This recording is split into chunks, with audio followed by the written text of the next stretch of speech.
स्वागत है। एक बेहद गंभीर और आम लोगों से जुड़े हुए मुद्दे के ऊपर बात करने के लिए आज हम यहां इकट्ठा हुए हैं। आज सुबह सुबह पूरे देश के आम लोगों के घरों पर महंगाई बम गिरा है। 60 रुपए रसोई गैस का दाम आज बढ़ा दिया गया और पूरे देश के आम परिवारों को, मध्यम वर्गीय परिवारों को, लोअर मिडिल क्लास परिवारों को इस दाम बढ़ाने का दंश, इस महंगाई का दंश झेलना पड़ेगा।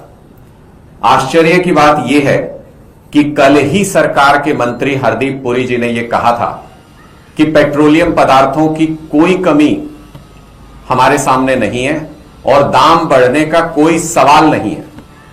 लेकिन हैरानी की बात है कि उनके इस वक्तव्य के 24 घंटे के अंदर दाम बढ़ जाते हैं। ऐसा लग रहा है मानो सरकार मोदी जी चला ही नहीं रहे हैं। ऐसा लग रहा है मानो देश की सरकार के निर्णय मोदी सरकार के मंत्री ले ही नहीं रहे हैं, कहीं और निर्णय लिए जा रहे हैं, वो थोप दिए जाते हैं देश के ऊपर और हैरान परेशान होकर इनके मंत्री और पूरी सरकार देखती रह जाती है। यह ऐसा पहली घटना नहीं है जब ऐसा प्रतीत हुआ हो। कई सारे उदाहरण हैं जिनमें सबसे पहले जो देश के लोगों को झटका लगा वो इस बात को लेकर के लगा कि मोदी सरकार ने कहा कि पाकिस्तान को बख्शेंगे नहीं, इस बार अच्छे से सबक सिखाएंगे, हमारे लोगों को मारने की गुस्ताखी की है पाकिस्तान ने। लेकिन अमेरिका ने कहा कि सीज फायर कर दिया है हमने, और बाद में मोदी सरकार ने मान लिया उस सीज फायर को। फिर ऐसी घटना हुई जब मोदी सरकार ने कहा कि टैरिफ के मामले में भारत किसी के दबाव में नहीं आएगा। अमेरिका ने कहा कि भारत जीरो टैरिफ पर राजी हो गया है और बाद में मोदी जी ने भी मान लिया कि ठीक है जी, जीरो टैरिफ लेंगे, ट्रंप साहब ने कहा है। मोदी सरकार ने यह कहा कि किसानों के हितों के साथ कोई समझौता नहीं किया जाएगा। ट्रंप साहब ने कहा कि भारत के बाजार अमेरिका के कृषि उत्पादों के लिए खोल दिए गए हैं, और फिर बाद में मोदी सरकार ने भी मान लिया कि हां जी ठीक है, हमने कृषि उत्पादों के लिए भी बाजार खोल दिया है। मोदी सरकार ने कहा रूस से तेल न खरीदने की कोई बात नहीं हुई है इस समझौते के दौरान। ट्रंप साहब ने कहा कि रूस से कोई तेल भारत अब नहीं खरीदेगा। फिर मोदी सरकार ने मान लिया उस बात को कि हां ठीक है जी, हम रूस से तेल नहीं खरीदेंगे। अब अमेरिका खुलेआम कह रहा है कि 30 दिन की इजाजत हमने दे दी है, उसकी इतनी हिम्मत हो गई, और मोदी सरकार चुप बैठी है क्योंकि उन्होंने इस बात को स्वीकार कर लिया कि हां जो अमेरिका कह रहा है वो ठीक है।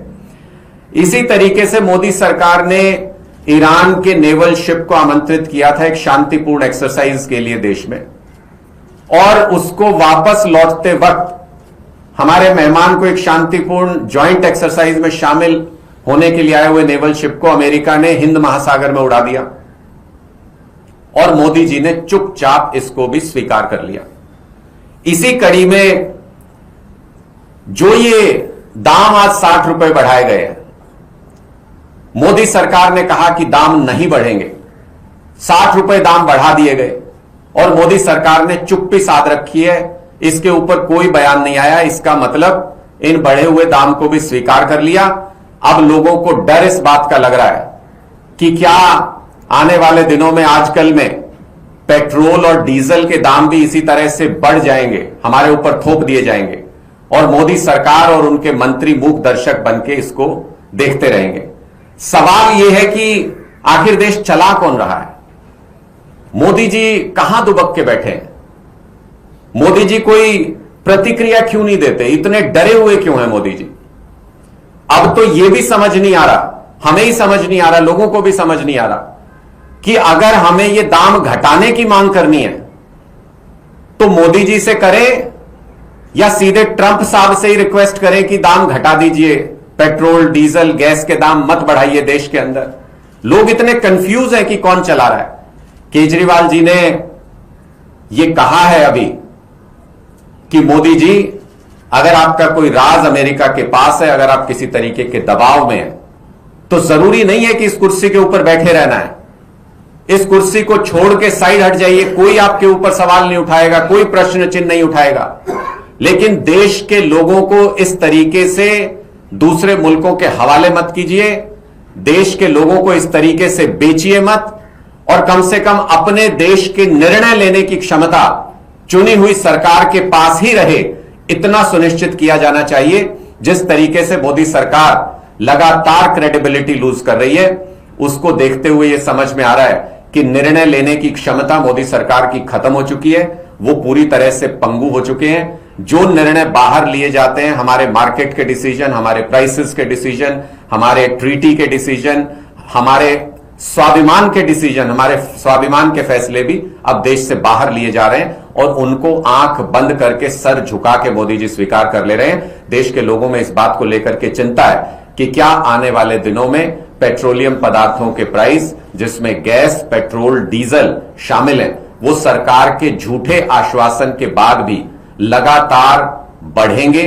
क्या हमारे पास इन चीजों की शॉर्टेज है? यह सवाल इसलिए खड़ा हुआ है क्योंकि 24 घंटे पहले मोदी सरकार के मंत्री कहते हैं कि दाम नहीं बढ़ेंगे, और 24 घंटे के अंदर ही, चाहे वो कमर्शियल सिलेंडर्स हो, चाहे वो रसोई गैस में आम घरों में इस्तेमाल होने वाले घरेलू सिलेंडर हो, दोनों के दाम बढ़ जाते हैं। इसको लेकर के देश के लोग परेशान भी हैं, आश्चर्यचकित भी हैं और दुखी भी हैं कि हमारे निर्णय आखिर हो कहां रहे हैं।